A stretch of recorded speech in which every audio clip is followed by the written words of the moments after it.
Hello, everyone. This is Michelle Merritt with Prosper Us Detroit, and I am here today at Detroit Aikido. Detroit Aikido. Detroit Aikido with one of our wonderful graduates, Larry Castleberry. Now, Larry, could you please introduce yourself and tell me what is it that they call you in the Aikido community? Okay, so I'm Larry Castleberry. I am called Sensei, which is just means teacher in Japanese. It's just a sign of respect. I've been doing Aikido since 1988, so I've been in the art for 28 years, fifth degree black belt. And one of the beautiful things about Aikido, it's a Japanese martial art used by law enforcement agencies all over the world. But you don't have to be strong or physically fit or physically gifted to do the martial art. It's basically learning how to move your body most efficiently for you, learning how to utilize the other person's aggression against them, and learning how to relax. So it's good for youth up to individuals who are young at heart, and that young at heart being 95 years old. Okay, great. Now, I'm not sure if you mentioned it just now, so how long have you taught Aikido? So I started teaching Aikido back in the early 90s under my first instructor, Herman Hurst, and that was out in Southfield. And I've just been teaching ever since. So I've moved from Sensei Hurst, started studying under Sensei Parker, who is the highest ranking non-Japanese Aikidoist, and been doing that since 1997, and just been enjoying the art. Okay, great. Now, you mentioned some of the things that people can get out of the class and the benefits of it. How does this particular martial art compare to others? So Aikido, compared to some of the striking arts like karate or kung fu, it's learning how to relax. So it's not imperative that you're so physically fit. Now, Aikido, like any other martial art, you get out of it what you put into it. So there are plenty of students here who work out very hard and they are physically fit. There are some that says, I like to relax, but I still like to have my pizza. So Aikido is a martial art that you can do well into advanced years. We had a student, Oakley Reynolds, who was with us for a number of years, well into his 70s. We practice all the time.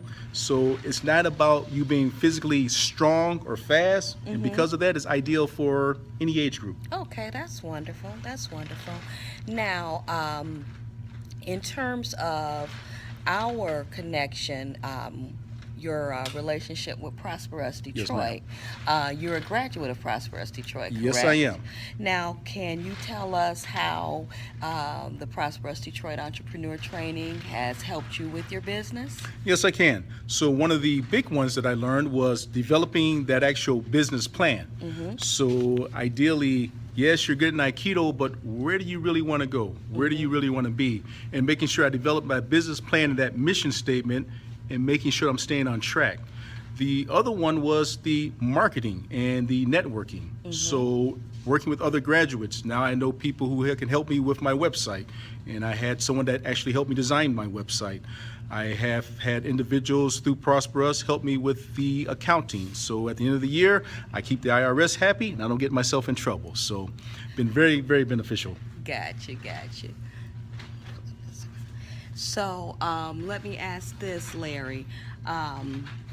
Your trainer with Prosper Us Detroit, who was that? Oh, Laura Sigmund. I think she is the best. So, and I still keep in contact with her, and I highly recommend her to anyone. Great. Now, as a matter of fact, you're the second entrepreneur that I've had a chance to feature who had Laura as their trainer. What are some of the things that were special about working with Laura as your trainer? Well, her knowledge base, number one, was just phenomenal. Number two, her ability to connect with us and tell us, be very honest with us. Yeah. For instance, are you guys making money? Good. Are you saving that money, or are you spending it all? Because just because you're having an uptick right now, guarantee you're going to have a downtick. You need to think about these things. And some other things that she brought to our attention I never thought about. We all go into business looking to be successful. But do you ever think about having an exit plan? You may get too old to do what you're doing. You may no longer like it. Your demographic may change.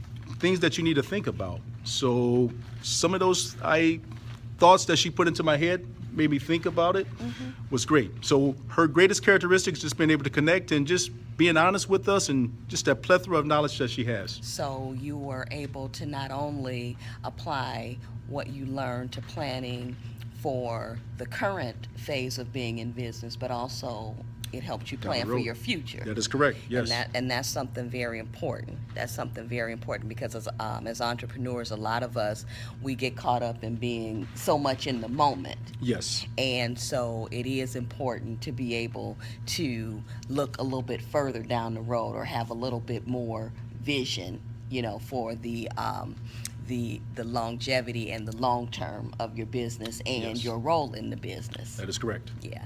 Now let me ask this, since we're on that subject, is this business for you something that you have considered leaving as a legacy for members of your family? It is. Now, here's the funny thing. I have two children, son, 17, Marcellus, and my daughter, Maya, 15. And neither one of them have the love of the martial arts that their dad has. Gotcha.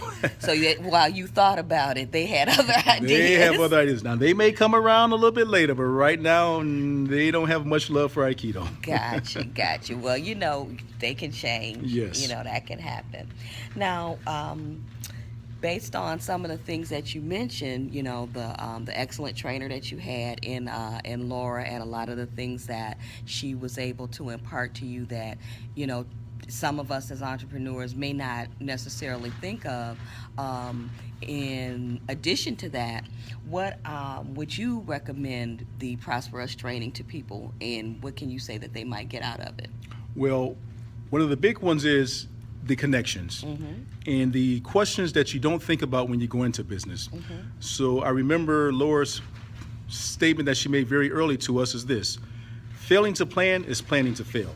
And you need to plan. You need to plan exactly what it is that you want to do with your business, where do you want your business to go, and you need to have measurables there to make sure that you're on target. Not that, well, I didn't make it this month, but I'll keep going at it. It should be, if I plan to make this much money this month, did I? If the answer is yes, okay. If the answer is no, then you need to change your plan, because you can't keep doing the same thing and think you're going to get a different result. Exactly. And additionally, what are some of the other resources and support that you have received or experienced with Prosperous Detroit that you think other potential entrepreneurs may benefit from? So web pages. So if you're not technically competent, I shouldn't say competent, but if that's not your area of expertise, I had somebody that actually came in and developed my website, or should say improved my website. So I did a little CSS, I did a little HTML. They took over. Now it looks like a professional website. As I noted before, the accounting, the finances, keeping yourself out of or trouble with the IRS, and actually having your books. So in case someone walks in, you can actually show your books. And the other one, also, you need to understand where your money is coming in and what is your money maker. Okay, great. So you've benefited from our technical assistance Technical assistance, yes. program. Okay, great. And you mentioned a big thing, because everyone needs to be, as business people, very well versed in their finances. Yes. So I'm glad that you pointed that out. So I just say that to say that for people who may feel intimidated by that, at Prosperous Detroit, we provide the resources to help you kind of get over those hurdles. Yes, they do. Yeah. So now, the last question that I have for you, because I don't want to hold your class up too much longer, can you tell us how people who are interested can get into the class, and if you're offering anything special to folks that say they found out about you through Prosperous Detroit? Yes, I am. So you can give us a call. You can look us up on our website, Detroit Aikido, Detroit, AIKIDO.com. Mention that you saw this video. We'll give you a 20% off. Come on in, work out with us. We love to see you, and we believe that once you get on that mat with us, you'll want to come back. Well, thank you, Larry. Thank you so much. Okay. Thank you so much for having us, and I'm going to stick around a little bit, and if you don't mind, check the class out. I appreciate it. Thank All you very right. much. Thank you. Matt, do this and cut down, because if they're bigger and heavier, if you cut them over there, you're not going to pull them back this way. He's just getting nice. Okay? So from here, roll the elbow, cut or grab, your preference. Then from here, as I start to turn, outside my body. Then as I turn again, hands down, down. We're gonna look around, we may have reinforcements. Then from here, everything drops down.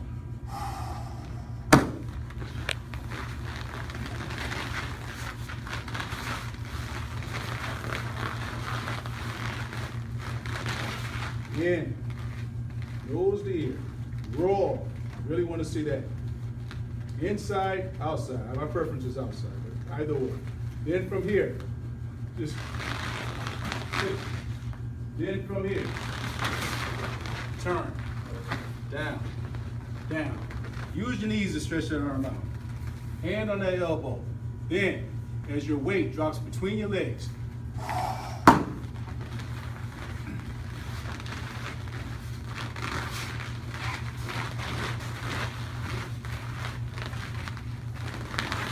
one, roll, two, from here, three, turn, four, down, down, stretch them out, arm 90 degrees from the torso.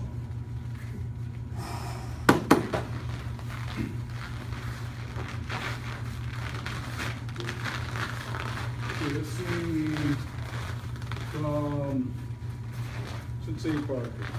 We're gonna do Mickey Hunt. Mickey, right stance.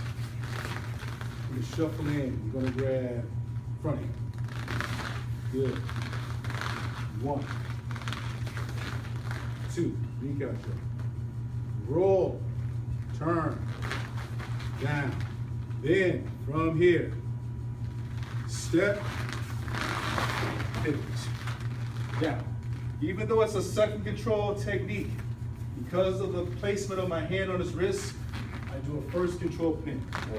Stretch out.